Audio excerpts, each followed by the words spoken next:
Chapter 2. We set out by camel in a small cavern early the next morning. There were 5 of us. Rabbi Yitzchak, a bacher named Yaakov Eicher, who was about my age, 2 hired Arab hands, and myself. One of the Arab men was known as Musha. It seemed to me that we would have to keep our eyes on Musha. Something seemed strange about him. The other Arab was known as Ahmad. Ahmad couldn't speak. He communicated by using hand motions and making little sounds. He was pretty good at it, and he was able to make himself understood quite well. When I met Yaakov, I knew things were not going to go smoothly between us. He came from a village in the north, and they do things a little differently there.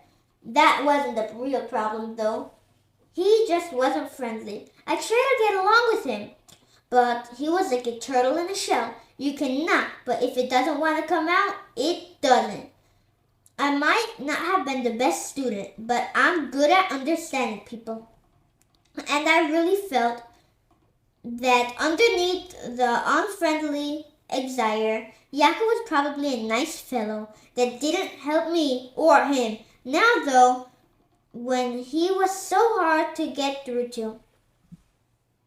We were traveling along the Mediterranean coast to Azaz, from where we would continue to Alexandria.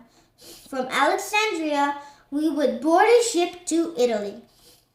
Several hours after we began the journey, a choice between 2 paths came up.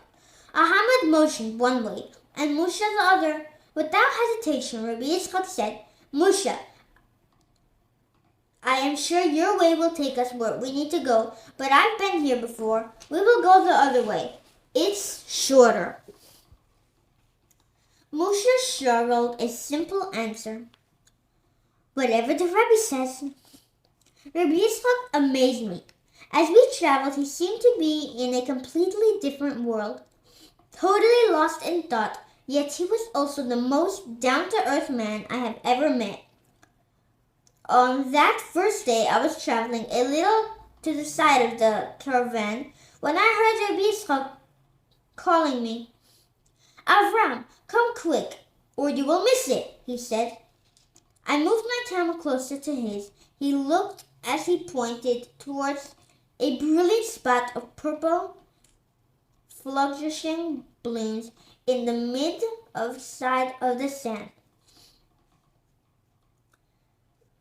He thrust his hand upwards and exclaimed, "How great are your creations, Hashem!" As we traveled, I considered how I felt about this journey. I was excited, that's for sure. Who wouldn't be? Yet my excitement was tempered with sadness and unctuality. I wanted to know where my father was. I wondered how my mother and sister would fare. Since my father had been gone, I'd been sort of taking his place, and I hoped my sister would be able to watch out for my mother as I had since my father's disappearance. When I bade them farewell, I didn't even tell them to look out for Ima. They would have wondered why I was settling the obvious. They would have said, "Of course we will." And in truth, I was sure they really would. In the week since my father had been gone, I thought about him often, but I never dreamed of him. That first night, though, when we slept under our tents in the desert sand, I dreamed of him. I saw him sitting on a table with a Gemara. He wasn't facing me, and he was at a great distance, but it was clearly him. I called to him, but he didn't hear me. That's all I remember from the dream. But I'm getting ahead of myself in speaking of that first night, for something happened shortly before nightfall. We had finished Mincha and gotten back to our camels when Rabbi Yitzchak became very still. I began to ask what had happened, but he motioned for silence. Hashem is one, he said. There is no other. No one said a word, and that we heard the camels approaching. In the dwindling night, we could make out armed Arab men. At first, there were 2 or 3, then more appeared. The Arabs moved their camels to the side to let a man wearing Sheikh's turban ride through. He didn't look like a very nice fellow. He smiled, if you can call it that, and looked at Rabbi Yitzchak.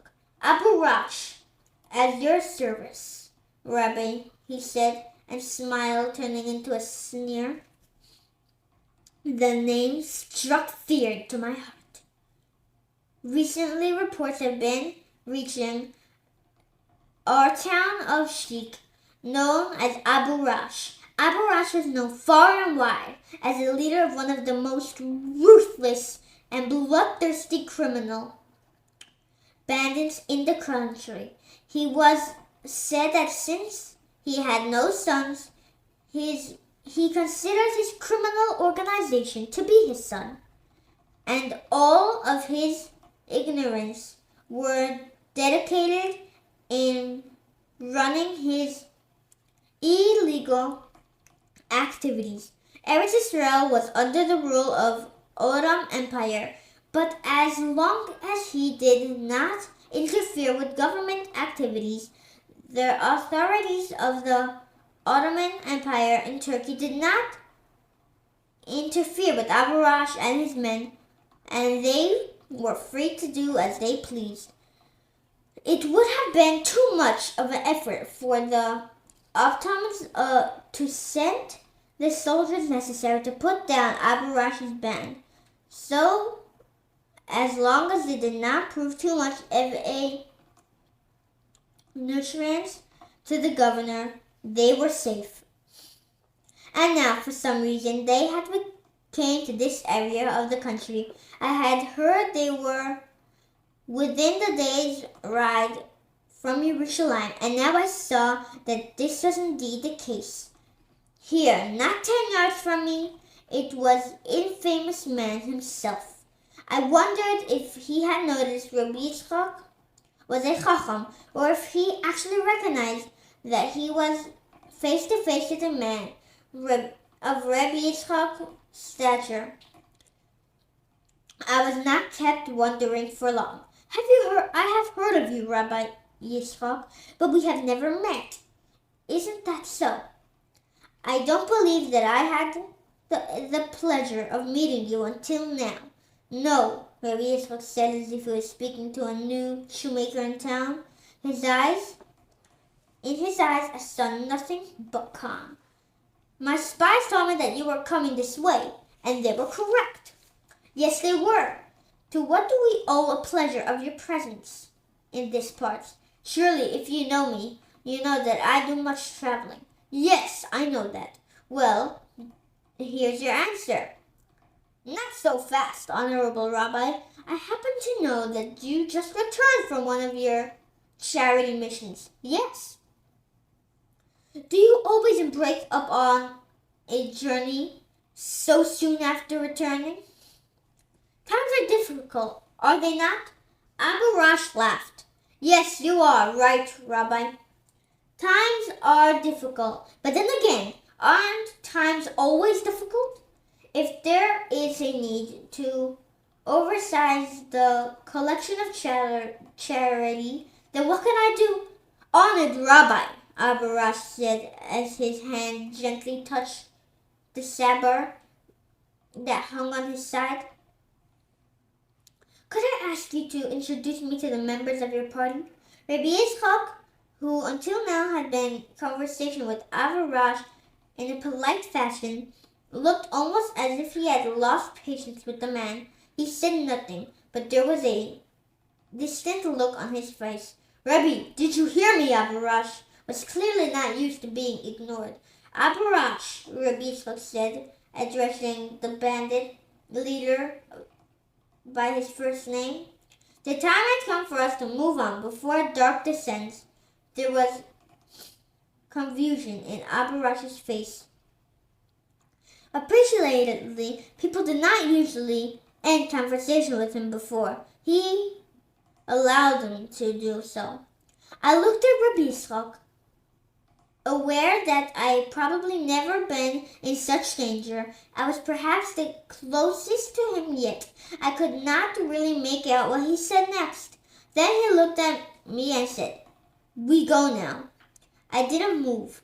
He looked at me with great intensity, said, "Go now, my son, you are safe."